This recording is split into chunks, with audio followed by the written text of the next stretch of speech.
face à l'absence de l'État-providence, hein, que ce soit en Tunisie, en Égypte, en Libye, en Algérie, etc., des jeunes marginalisés, un facteur, parce qu'il y a d'autres aussi, hein, il y a des djihadistes qui viennent des familles riches, très riches, mais c'est une minorité. Parce que comme vous savez, mon ami, mon collègue sociologue, nous on cherche la courbe. Hein, elle va où la courbe? On a toujours des contre-exemples, hein, on n'est pas des sciences exactes. En sciences exactes, le théorème, vous avez un seul contre-exemple, c'est foutu, ça ne passe pas. Nous, c'est la courbe. Hein. Dès qu'on parle de 70-80% de la tendance, c'est bon, on dégage notre loi. Mais on a toujours des contre-exemples. Il y a des jeunes qui viennent des familles riches, mais c'est une minorité. L'essentiel, donc, pour ceux qui vont de l'autre côté de la rive méditerranéenne, sont motivés par le fric, c'est un business, c'est un métier, c'est une profession terroriste. Et où alors le problème? Comme d'autres professions très dangereuses. Moi-même, j'ai parlé à ça. J'avais une fois une discussion avec Twitter. Un Tunisien m'a dit, moi, j'ai vu ton émission à la télé, je partage une partie, mais je ne partage pas le reste. Je partage avec toi l'opinion sur partie. J'ai essayé de garder le contact avec lui. Bon, il dit que je suis djihadiste en Syrie, mais je ne sais pas, peut-être aussi une manipulation des services de renseignement. Hein. Mais je vous décris ce qui s'est passé, mais pas encore contacté. Et je continuais sur le Daesh. Puis finalement, j'ai reçu 2 messages de menaces de mort, on va venir jusqu'à chez toi, on va te tuer, etc. Sur ma chaîne YouTube, en commentaire, ainsi de suite. Malgré que je suis scientifique, et je vais essayer de sauver ces jeunes, on va voir plus tard le profit de ces jeunes, parce qu'ils sont à la fois aussi victimes par leur naïveté, ils sont pris dans une machine très grande qui dépasse leur petit cerveau et qui a exploité les brèches dans leur vie sociale et privée, et ils sont dépassés par les événements. Mais on va voir plus tard ça dans l'approche psychologique et sociale. Et c'est pour cette raison que maintenant je passe aux deuxième série de facteurs, les facteurs d'ordre social et psychologique du terrorisme. Qui est le terroriste? On essaie de tracer le portrait d'un terroriste. Qui pourrait être un terroriste? Elle est tout d'abord jeune, très jeune parfois. Pas de 18, 19 ans, 20 ans, etc. Donc sa personnalité n'est pas encore construite. Il se cherche toujours, il cherche toujours de jouer le rôle de héros, d'impressionner, de se montrer dans l'histoire, ainsi de suite. Souvent, ils ne sont pas... Moi, j'ai analysé des YouTube, des jeunes maghrébins et d'autres, même syriens qui parlaient au nom de Daesh, ou Jabhat al-Nusra Al-Qaïda, parce qu'il faut dire, s'il y a la deuxième branche du terrorisme, c'est Jabhat al-Nusra en Syrie. Donc, et surtout, je cherche les Tunisiens. Quand je les écoute, mais je suis face à des jeunes exclus de l'école primaire. Ça veut dire leur niveau, même pas secondaire. 3-4 formules religieuses, Tarout, Dawla Islami, l'État islamique, les tyrans, on va les avoir, on va instaurer cet État islamique, et c'est tout. Après, je l'écoute, j'essaie d'avoir un raisonnement, une réflexion, il n'y a rien du tout. Donc, leur niveau scolaire est très bas. Parce que souvent ils sont exclus en chômage, et il n'y a pas des indemnités de chômage, il n'y a pas d'État-providence, et leur niveau scolaire est très bas. Deuxièmement, si jamais on a quelques diplômés au sein de Daesh ou de Jabhat al-Nusra, on les trouve, c'est vrai, mais en sciences exactes. On a quelques médecins, on a beaucoup d'ingénieurs, mais c'est rare ou impossible de voir un sociologue, politologue, historien, juriste, commandant en chef de Daesh. Donc, mais non, ne cherchez pas.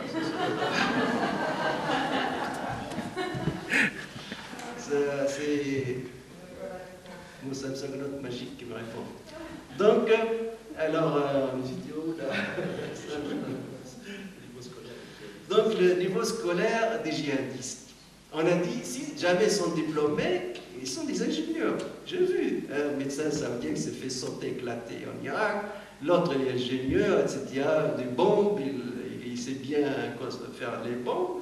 Donc, ils sont en sciences exactes. On a cherché aussi, on a fait beaucoup de travaux, il faut dire, en sociologie, sur les mouvements des étudiants, par exemple. On a constaté que la gauche se trouve dans les facultés de lettres et sciences sociales, et les islamistes radicaux se trouvent dans les facultés de sciences exactes, en médecine et ingénieur. Mais, on a toujours des contre-exemples. Hein. Parce que j'ai des amis médecins qui me disent ça ne va pas, il y a qui nous accusent qu'on est des terroristes, mais non, on parle d'une courbe. 80%, 70%, 85% de ces diplômés sont en sciences exactes. Pour les diplômés, je pense presque on est à 99,99%, parce que je n'ai jamais vu jusqu'à maintenant un historien ou un sociologue qui dirige un mouvement terroriste. Ayman Zawahiri, le numéro 2 d'Al-Qaïda, qui vient juste après Osama Ben Laden, est un médecin, chirurgien. Il n'est pas un sociologue, il n'est pas un politologue. Donc on est face. Pourquoi? Évidemment parce que en sciences exactes, ils prennent des formules, la formule religieuse, sans réflexion. Nous, toujours en sciences sociales, la rupture épistémologique, hypothèse, conclusion, puis repenser nos conclusions, parce que tout est relatif. On relativise tout, la vérité n'est pas absolue, on recherche, et les conclusions deviennent elles-mêmes des nouvelles hypothèses, ainsi de suite. On a le débat, et tout ouvert, et on dit beaucoup, évidemment. Donc, qui est encore le terroriste? Il n'est pas marié, il est célibataire souvent. C'est la théorie d'Émile Durkheim, le suicide. Souvent, ceux qui se suicident sont des jeunes célibataires. C'est rare, c'est très difficile qu'un père de famille qui a des enfants, une femme, des engagements, se suicide. Parce que les terroristes kamikazes se suicident. Mais attention, il pourrait être un prêcheur, on va voir après. Il pourrait jouer un autre rôle, mais pas en tant que terroriste qui exécute les ordres, il se fait massacrer lui-même. Donc, c'est souvent les célibataires, il n'est pas marié. On a une référence à la théorie de Durkheim. Comme tous les jeunes aussi, ils cherchent l'aventure. Le rêve, l'aventure, quitter l'endroit, le village, le bled, etc. Pour les jeunes en Europe, par exemple, parce que j'ai parlé à la BBC, là on a consacré une émission pour les terroristes européens d'origine arabe ou musulmane qui sont allés en Syrie et en Irak.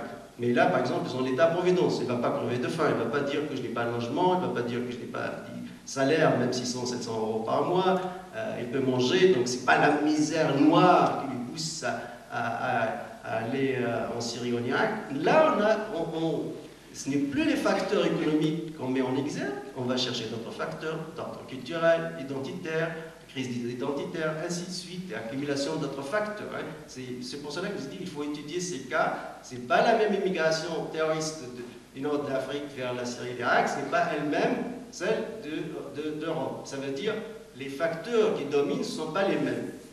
Les uns, peut-être, ce sont les facteurs économiques, les autres, peut-être, ce sont les facteurs identitaires, d'ordre culturel, qui priment sur les facteurs économiques.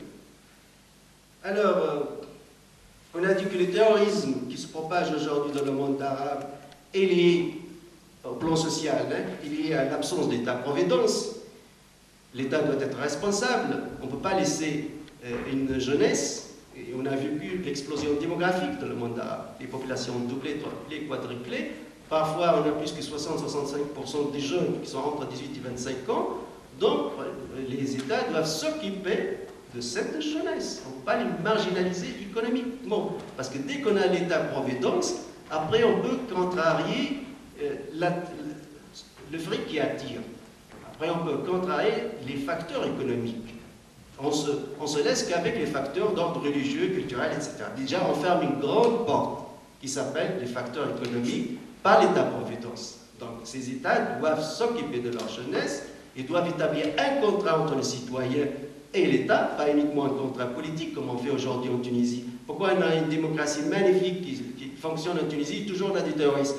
Parce que notre démocratie, c'est une démocratie néolibérale à l'américaine.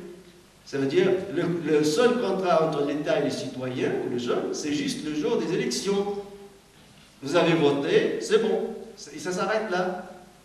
Nous, en tant qu'État, on n'est pas prêt à vous donner des indemnités de chômage ou un salaire comme social, etc. Il n'y a pas d'État-providence, le welfare state. Cette invention magique de l'allemand Bismarck au XIXe siècle en Allemagne, qui a inventé le welfare state, qui s'est développé aujourd'hui, bien installé en Europe. D'ailleurs, ce qui explique la paix sociale européenne depuis la Deuxième Guerre mondiale, c'est cet État-providence. S'il n'y avait pas l'État-providence, peut-être les révolutions rouges vont continuer. Et elles ne vont pas s'arrêter. Donc, on va passer maintenant.